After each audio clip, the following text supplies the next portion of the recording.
sering kita dengar lemahnya seseorang di dalam bermakrifat kepada Allah, yaitu setelah kita lihat kebenarannya di kalamnya sendiri.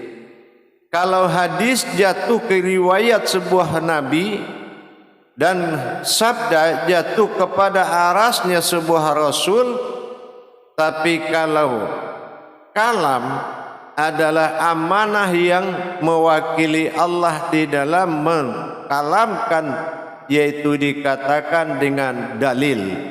Ini yang dikatakan kalam. Dalam kalam ini adalah dalilnya Allah. Nah, terus bagaimana? Siapa yang bisa menguasai dalilnya Allah? Yaitu orang yang telah menjadi ayat-ayatnya Allah. Siapa ayat-ayatnya Allah? Inilah yang dikatakan al-anbiya, yaitu musaratal anbiya, itulah orang yang pewaris para nabi, yaitu ulama yang mewarisi para nabi. Apa yang dia warisi? Yang dia warisi itu adalah ilmu. Nah, disinilah kalau ilmu ini sudah tumbuh, ya, seperti layaknya sebuah pohon, awalnya kelapa yang ditanam, harus kelapa yang tumbuh. Kalau memang dia pewaris para nabi, maka maujudnya adalah kenabian, yaitu yang disebut dengan kalam. Apakah dia sudah menjadi dalilnya Allah? Boleh jadi dia banyak pengalaman, seseorang boleh jadi dia banyak pengetahuan, dan dia bisa menyampaikan apa saja, tapi kalau Allah belum memberikan hak kepada kalamnya, maka dia sesungguhnya orang yang ragu dalam berbicara. Dia tidak bersandar lagi kepada pemahaman pembukuan, pemahaman kitab-kitab, tetapi dia sudah menjadi kitabnya Allah. Kitabnya Allah disebut kitabullah. Inilah yang dikatakan betul-betul sebuah kalamnya sudah hayat.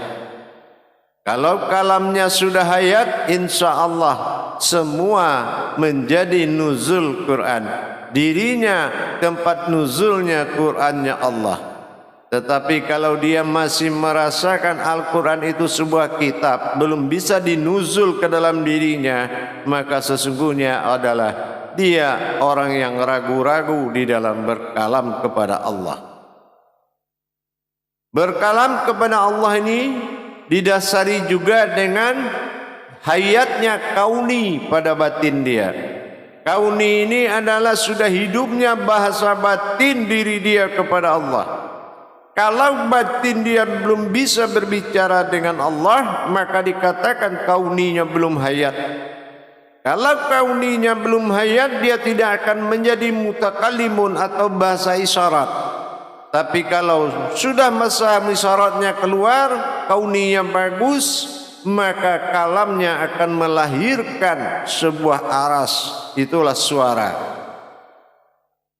Jadi kalau kebenaran bidahlihi marifatul haq fil ilmi, sesungguhnya dalilku adalah pokok kebenaran daripada sebuah ilmu, maka kita harus memperhatikan dalil. Apakah sudah dalil Allah yang keluar dari kalam dia, atau memang dalil pengetahuan dan wawasan?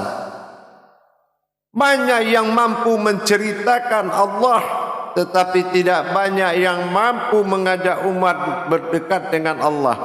Tidak banyak yang mampu membawa seumat kepada Allah, melainkan sebagai juru paket yang hanya bisa menyampaikan, atau dalam istilah ledekan jiping, hanya kaji kuping. Nah, ini yang kita khawatirkan. Jangan bermain-main dalam hukum keselamatan. Islam ini keselamatan. Kalau kita tidak aman, tidak akan selamat. Ya ayyuhallazina amanu. Untuk itu, mari kita sama-sama meningkatkan pemahaman agar mencapai arasnya Allah setiap perintahnya yang kita jalankan. Jamaah yang dirahmati Allah rahimakumullah. kita lihat keluhan sebagian tokoh-tokoh daripada agama. Kesulitannya menyampaikan, kiat-kiat dalam penyampaian, dan ingat derajat dan martabat Allah ada pada kalam atau lisan seorang yang berkalam. Kalau dia menyampaikan kalam-kalam yang bersifat penzoliman atau jahiliyah, ini sangat berbahaya keadaan terhadap kodrat Allah yang terhina. Apa contohnya? Dengan pengalaman dia katakan, apakah kamu salat sudah kenal Allah? Apa kamu zikir? Terus zikir kamu bisa mengingat Allah? Dan dia selalu memojokkan sesama kepada suatu hal yang membuat seseorang menghentikan ibadahnya. Ini juga dikatakan jahiliyah. Maka disinilah kelihatan bahwasanya kalamnya belum memiliki aras kepada Allah. Kauninya belum hidup, mutakalimunnya belum bergerak, dan kalamnya belum milik Allah. Maka dikatakan ini belum dalilnya Allah. Dia bicara belum pantas dikatakan itu dalilnya Allah. Kalau dia merasa kelebihan pengetahuan dia berbicara untuk merendahkan orang lain. Ini sangat rawan dan berbahaya. Jamaah yang dirahmati Allah rahimakumullah. Untuk itu mari kita tingkatkan bagaimana kita mendapatkan tadabbur diri sehingga kenyataan perbendaharaan Allah pada diri kita semakin meningkat setelah kita memerdekakan rohani kita dari persengketaan ibadah. Jangan kita memiliki suatu persengketaan rohani dan telah mengkalamkan ayat-ayat Allah. Maka kita harus mencari posisi yang hak pada tabaraka ta'ala dalam rangka menyampaikan amanah Allah. Hadirin jamaah yang dirahmati Allah rahimakumullah. Tidak mudah untuk mengkalamkan kebenaran Allah, apalagi yang bersifat hak, yang bersifat kebenarannya tertinggi. Ini butuh kebenaran diri yang sebenar-benarnya. Kalau ayatnya masih berupa tulisan, belum bisa dia lebur ayat menjadi kauli menjadi munajat menjadi marifat keluar menjadi kauli, maka dikatakan kesempurnaan kalamnya belum afdal. Maka dikatakan afdalul zikri fa'alam annahu, tidak akan afdal zikir seseorang yang belum mengenal aku, kata Allah. Kenapa? Inilah yang dikatakan kalam tadi. Kalau memang dia belum mendapatkan hak kalam dari Allah, sementara dia memiliki kesempatan dan kemampuan untuk tampil, ini sangat berbahaya bagi umat Islam yang membutuhkan jalan. Rekayasa bahasa, mengarang menciptakan kitab-kitab keindahan, apalagi memajukan riwayat-riwayat yang tidak berhubungan dengan tauhid diri umat, ini sangat berbahaya dan mengancam keselamatan umat. Maka dari itu, dirikanlah aras betul-betul mencapai kekuatan yang murni, zat dan sifatnya Allah dalam diri kita. Azalinya Allah telah menjadi alam kolbi yang berdiri dalam kolbi. Sifat Allah memang bergerak ilmu dalam kolbi. Fi izzatullah memang sudah menjadi kodratnya kolbi. Maka sirullah akan menjadi suatu hayat dalam kolbinya. Jamaah yang dirahmati Allah rahimakumullah. Kita selama ini melihat perkembangan Islam yaitu adalah berupa wadah. Tapi pernah enggak kita berpikir perkembangan Islam di dalam kodrat diri manusia? Pernahkah kita berpikir mendirikan rumah Allah dalam diri manusia? Kita hanya bisa berpikir bagaimana rumah Allah di atas tanah, membikin masjid sampai berupa emas, intan, berlian. Tapi kalau rumah Allah, qalbi mu'mini baitullah, itu saja masih porat-poranda, bagaimana solat itu bisa sampai kepada Allah? Semua isi alam ini akan sirna dan binasa, melainkan kodrat dan ilmunya Allah. Tapi kenapa kita tidak berpikir kembali membangun rahim batinullah tadi? Bagaimana kita membangun baitullah dalam kolbi umat Islam, dalam kolbi mukminin, dalam kolbi orang yang berilmu? Kenapa kita tidak bisa membangun itu? Karena mungkin yang membangun juga tidak bisa, atau tidak paham, atau masih jatuh ke dalam alam fasik yang mana aku tahu orang tidak boleh tahu. Inilah yang harus kita hentikan, pemahaman kebenaran Allah yang berhenti di pribadi orang-orang lain. Pribadi yang sangat mengambil kesempatan kehidupannya di dalam perjalanan-perjalanan tauhid. Ini yang harus disingkirkan. Untuk itu, mari kita sama-sama kembali membuka diri untuk kembali belajar, karena dengan kita belajar kita terhindar dari kefasikan, dengan kita belajar kita terhindar dari kemunafikan. Insyaallah para jemaah sekalian yang dirahmati Allah. Hadirin jamaah yang dirahmati Allah, mari kita sama-sama betul-betul belajar kembali. Mundur selangkah untuk maju 1000 langkah. Tidak ada kata-kata terlambat di dalam sebuah kebenaran. Tidak ada kata-kata istilah terlambat, sudah tua baru mau belajar. Tidak ada. Untuk apa kita hidup 100 tahun di dalam kesalahan?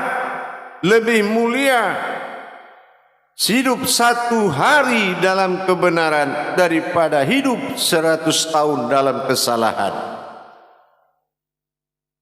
Begitu jamaah sekalian yang dirahmati Allah. Meningkatkan kualitas diri adalah solusi awal. Meningkatkan kualitas ibadah adalah tujuan utama di dalam mendirikan arasnya Allah agar dimuliakan oleh Allah.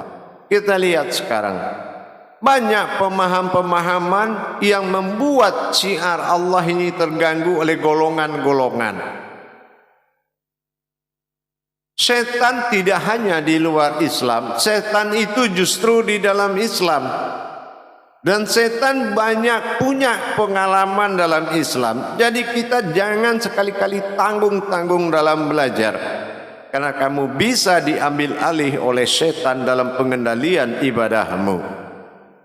Salah satu contoh, kita beribadah solat yang kita ingat apa? Bukannya Allah, tapi mengingat rakaat, takut salah dan ayat tidak bagus. Jadi ini juga hakikat sudah tertinggal karena ketakutan pada syariat. Maka kita tingkatkan kembali supaya bagaimana syariat ini menjalankan hakikat Islam. Inilah yang harus kita perhatikan dengan sebaik-baiknya. Jamaah yang dirahmati Allah rahimakumullah dimanapun berada, sendiri atau tidak sendiri, kebenaran Allah pada kalam sangat menentukan. Makanya kita harus meningkatkan kenyataan Allah pada diri kita, yaitu diri yang hakikat. Sehingga aras Allah itu akan naik. Lihat saja orang yang tulus dalam belajar. Dia kenapa mengalami bisa-bisa, tiba-tiba aja bicara bisa ke tingkat-tingkat tauhid, padahal ilmunya baru sedikit. Ya, ilmunya memang sedikit, tapi hatinya memenuhi syarat. Daripada kita banyak ilmu tapi hati melanggar syarat, biarlah sedikit tetapi hati memenuhi syarat.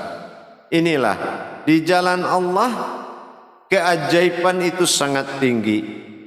Orang yang pemahamannya belum sempurna tetapi hatinya sudah sempurna, maka Allah bekali dia pemahaman. Allah beri dia karunia di hikmah ke dalam dirinya.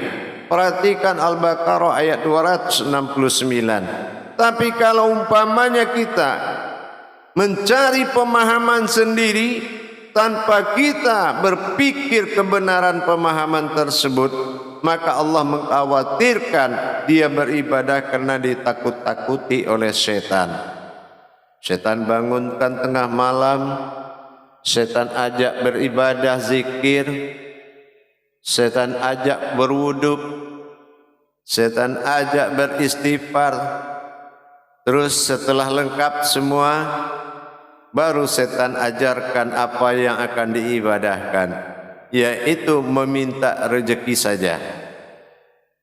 Inilah 268 ayat dalam surat Al-Baqarah.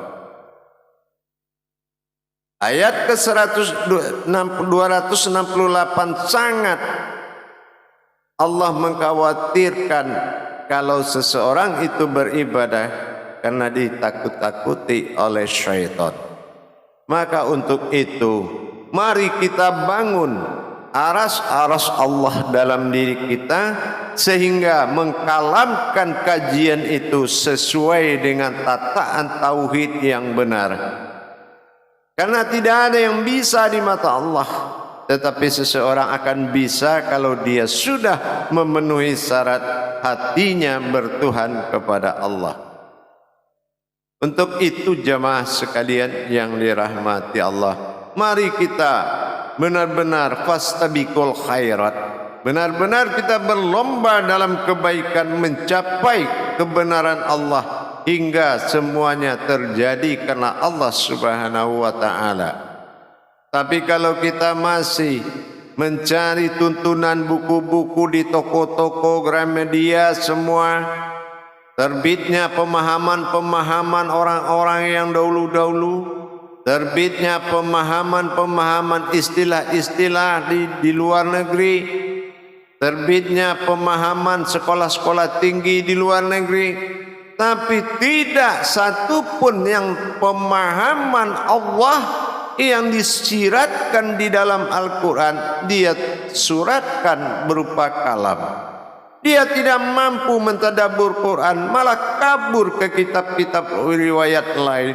Bagaimana bisa nasib umat bisa selamat kalau tokoh agamanya mencari buku cetak luar dalam?